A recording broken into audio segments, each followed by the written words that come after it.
Ek is Jacob Rover. Ons boer is met kernvrugte, seenvrugte en groentes in die Klein Karoo area hier by Berrydale.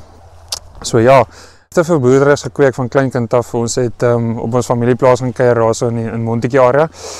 My oom en my oupa het daar geboer. So ja, dis waar die liefde gekweek is en ja, van daar vorentoe het ons net aanhou groei daar in ons hoër landbouskool Oakdale toe. Elsenburg toe gaan swat en toe dadelik in die industrie aangespring in die diepkant en begin werk. Ek gesê in ons industrie, jy soos jy een ding doen, sal jy alles doen. So moenie kleinigheid vergelyk met mekaar. Pak alles aan voluit. Moenie dink 'n ding is minderwaardig. Alles wat jy doen, vat al jou energie en sit dit in, maak dit klaar, handel dit af.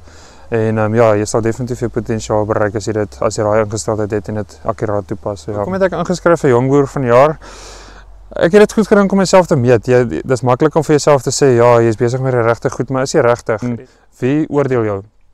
So ja, dis maklik om te sê dit werk wanneer dit werk vir ons area of dit werk vir jou as persoon.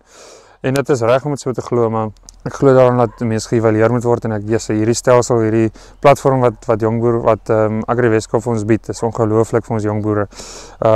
Ek word nou blootgestel in goed wat ek nie andersins op hierdie ouderdom sou blootgestel wees, wat jy jouself forceer om aan te dink. So dis 'n ongelooflike program, ongelooflike proses.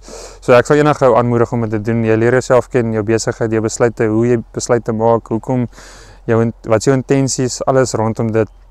Ja, dit is 'n groot rol en ja, dis lekker om jouself so op hierdie vlak te leer ken. En ja, ek sal dit vir enigiemand aanraai.